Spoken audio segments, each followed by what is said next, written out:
Coming out of World War II, the United States sought to use its newfound power to sway the changing global political climate. To exert its influence and react to the growing threat of communism, the United States turned to foreign aid as a tool of diplomacy. The United States Agency for International Development, or USAID, came as a reaction to the Cold War to allow the U.S. to promote its ideals abroad. The agency permanently reformed foreign aid by allowing America to push its ideals through the usage of soft power, ultimately adapting to America's foreign policy goals to stabilize conflicts and gain allies. While USAID has been incredibly influential in advancing American foreign policy, it's faced scrutiny throughout its history due to mixed results and high operation costs. Despite successes and failures, USAID has revolutionized how foreign aid propagates American ideals around the world, reformed aid into a tool of diplomacy to strengthen national security, and permanently redefined how the U.S. would use its power to sway the global political climate.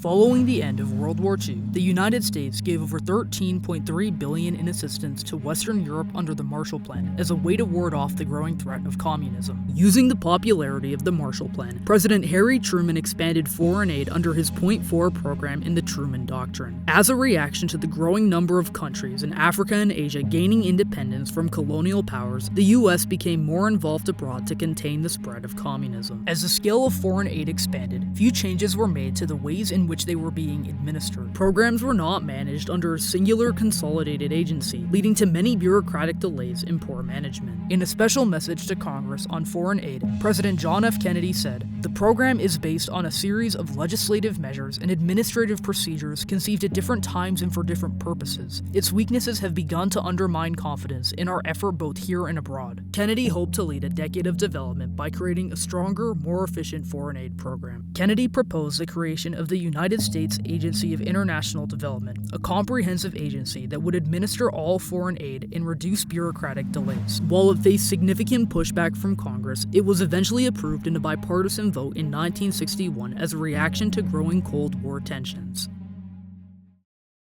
On September 4, 1961, President John F. Kennedy signed the Foreign Assistance Act into law, giving him the authority to establish USAID. This revolutionary program primarily provided developmental aid while simultaneously embedding American ideals into governments receiving assistance. One of the most successful instances of developmental aid was in South Korea. Coming out of the Korean War as one of the poorest nations on earth, the United States heavily invested in its government due to Korea's strategic significance and to strengthen its military presence in Asia, spending $2.5 billion from 1961 to 1975. Applying the idea of self-help, Korea's government worked closely with the U.S. to achieve its economic goals. The results were astounding. In what was deemed a South Korean miracle, their economy grew rapidly by becoming primarily export-based. In 1968, Korean President Park Chung-hee would say of the growth, "Korea now stands just one step away from the long-sought land of economic self-sufficiency," and claimed that they would soon be agriculturally sufficient. South Korea demonstrated the maximum potential of developmental aid when self-help was applied, giving the U.S. more strength to contain communism in Asia. The United States would see mixed results throughout the 1960s with similar aid programs, but continued to invest in them as they tried to secure allies during the Cold War. Much of the controversy from this era came from aid spending. Throughout the 1960s, members of Congress and the American public grew concerned that developmental aid was having little impact on the countries receiving it and was in some cases going to corrupt leaders. In places like Ghana, the construction of the Volta Dam would generate 90% of the country's electricity, but supplied it mostly to other plants, keeping costs for residents high. Representative Otto Passman, an ardent opponent of foreign aid, said he hoped to cut $2.4 billion in aid to, quote, "show the world that we are no longer going to be suckers." When Richard Nixon took office in the 1970s, he called for increased humanitarian aid and reduced dominance in assistance spending among developed states, saying of foreign aid, "The answer is not to stop foreign aid or to slash it further. The answer is to reform our foreign assistance programs and do our share to meet the needs of the 70s. The idea of humanitarian assistance over developmental aid was promoted due to its immediate nature under the 1970s New Directions legislation. With criticisms growing stronger, this gave the agency the political backing it needed to retain funding. Prior to New Directions, USAID focused mostly on long-term developmental aid. This major reform permanently changed strategies around foreign aid, with the U.S. prioritizing immediate impact to garner political support and adapt to the changing global climate.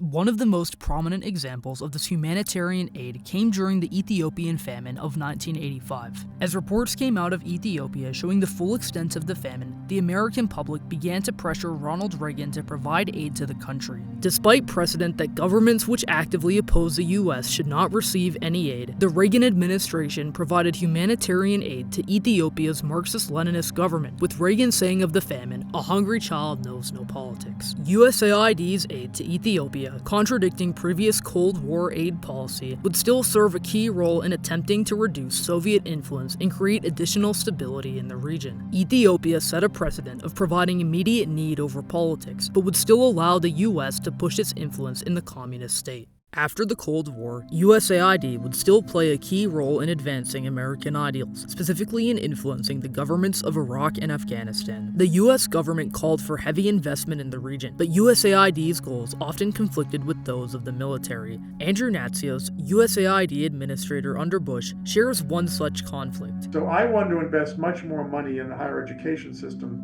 There was no interest in the State Department or the military doing that. One, it was not visible.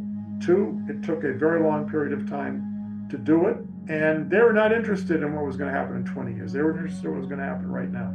USAID's assistance, while greatly influential in directing the development of Iraq and Afghanistan's governments, often suffered due to differing goals between them and the State Department, hindering the full capabilities of the agency in the region. USAID has completed thousands of projects with mixed success. However, it has revolutionized the ways in which the US promotes economic and political goals through the creation of a singular consolidated agency.